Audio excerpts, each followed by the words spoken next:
Welcome to our channel. Today we are going to study a part of biology known as cerebrum.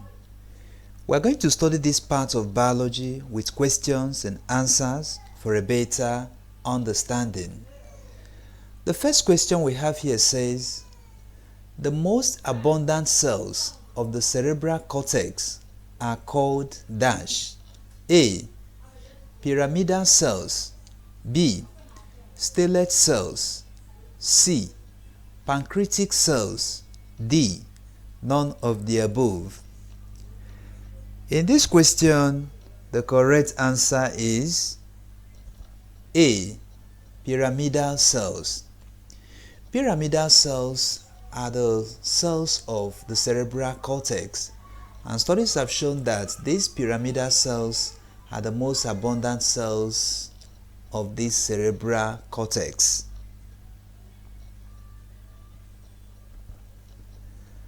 The next question says, which of the following is true about stellate cells of the cerebral cortex?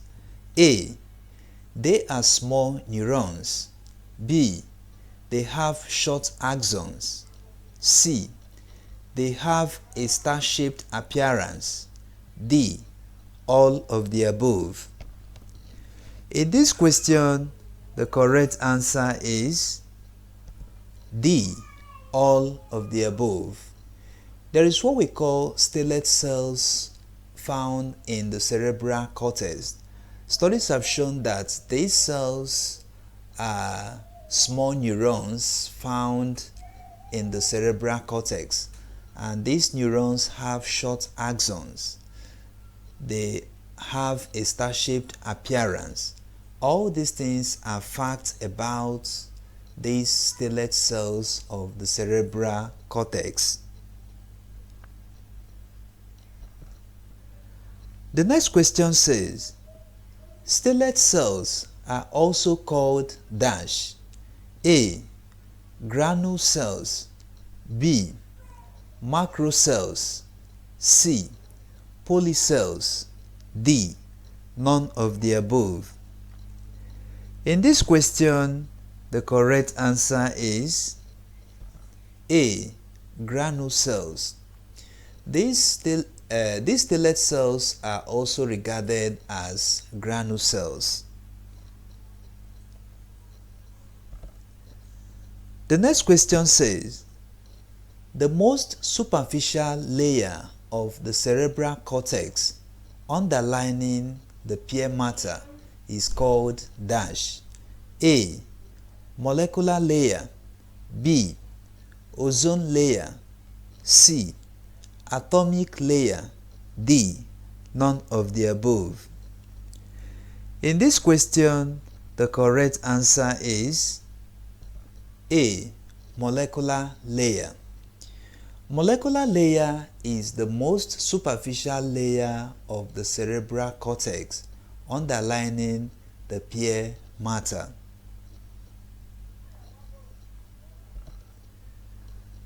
The next question says, the molecular layer of the cerebral cortex is also known as dash. A. Ozone layer. B.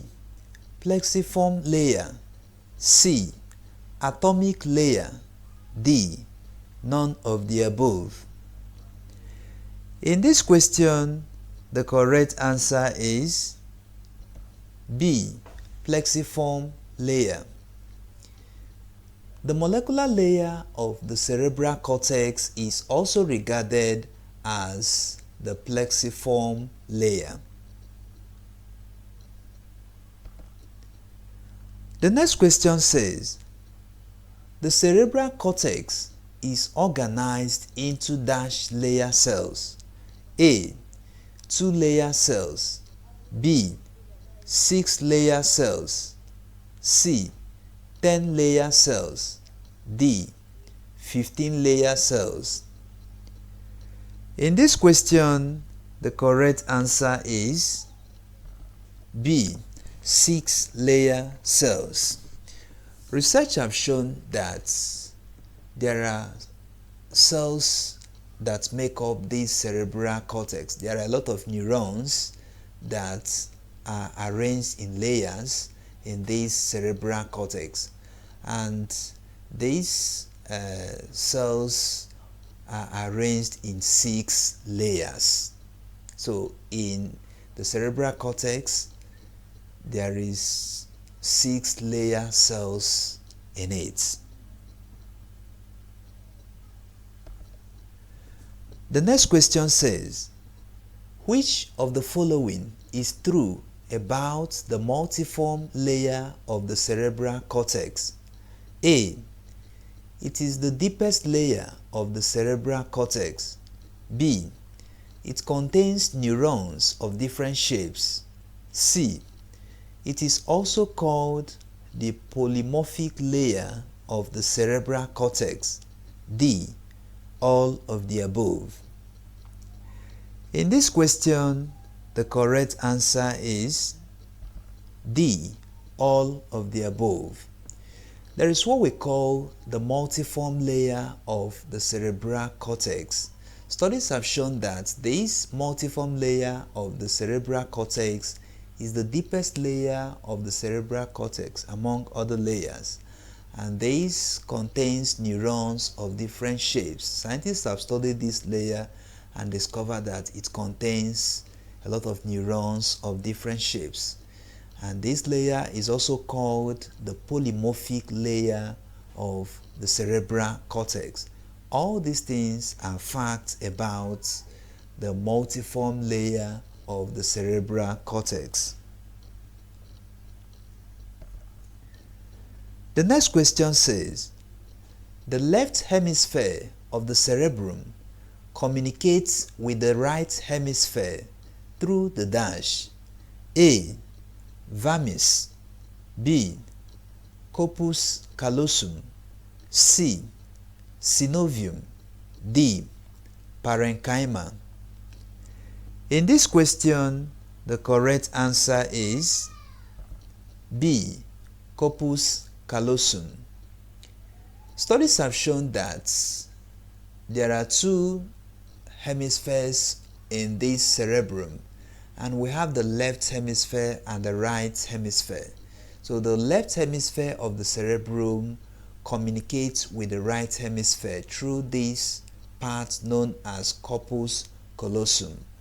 The neurons found in the left hemisphere of the cerebrum communicate with the neurons found in the right hemisphere through this structure called corpus callosum. The next question says, the left cerebral hemisphere is responsible for dash. A. Speech. B. Problem solving. C. Mathematical skills. D. All of the above. In this question, the correct answer is D. All of the above. Research have shown that the left cerebral hemisphere is responsible for speech production. This part is also responsible for problem solving and even mathematical skills. The next question says, in most human population, the left cerebral hemisphere is dominant in language-related functions. A. True. B. False. C. All of the above. D. None of the above. In this question, the correct answer is A. True. Studies have shown that the left cerebral hemisphere is dominant in language-related functions in most human population. The next question says, the specialization in the functions of the 2 hemispheres of the brain is best described as hemispheric dash. A. photolysis, B. lateralization, C. locomotion, D. glycolysis. In this question, the correct answer is B. lateralization. Lateralization is the specialization in the functions of the two hemispheres of the brain. Studies have shown that the left hemisphere of the brain specializes in different things. The left hemisphere of the brain is not doing the same thing with the right hemisphere of the brain.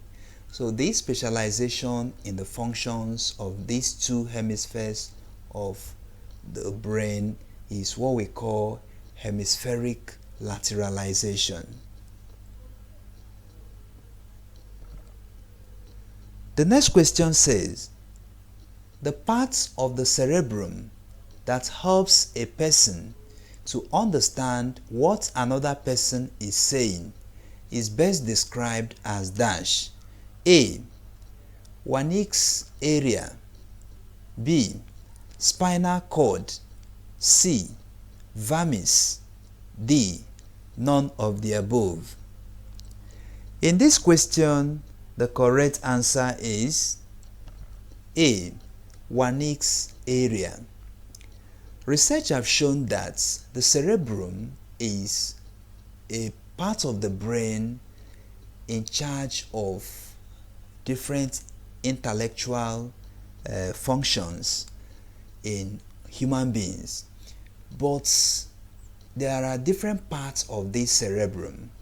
There is a part of the cerebrum that helps a person to understand what another person is saying. This part of the cerebrum is called Wernicke's area. Studies have shown that if anything goes wrong in this part of the cerebrum called Wernicke's area, there will be a serious problem in someone's ability to understand what another person is saying.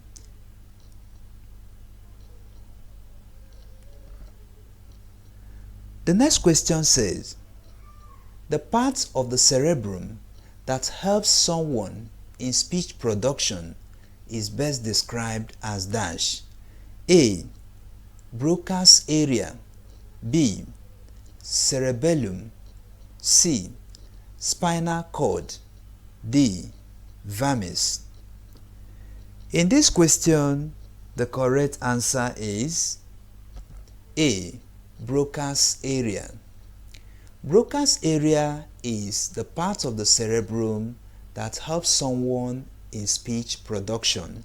Research have shown that this part of the cerebrum is the part that enables an individual in the area of speech production and grammatical expressions.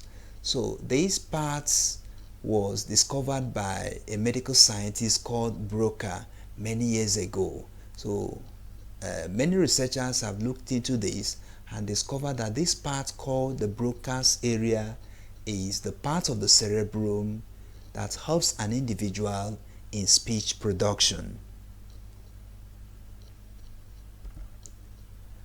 The next question says, the part of the cerebrum responsible for processing visual information like color, shapes, etc. is called dash. A. Occipital lobe, B. cerebellum, C. spinal cord, D. none of the above. In this question, the correct answer is A. Occipital lobe. Occipital lobe is the part of the cerebrum responsible for analyzing or processing visual information like color, shapes, and other things. And at the end of the day, an individual will be able to see something clearly. So studies have shown that if anything goes wrong in this part of the brain, there will be a serious problem or challenge in processing visual information like color, shapes, and other things. So these parts of the cerebrum in charge of processing visual information is best described as occipital lobe. If this is the first time you are watching our video, if this is the first time you are joining this channel, don't forget to like, share, and subscribe to this channel so that you can study other topics that we have treated in many of our videos. In this channel, we make educational videos in the area of biology. You can also ask your questions in this channel.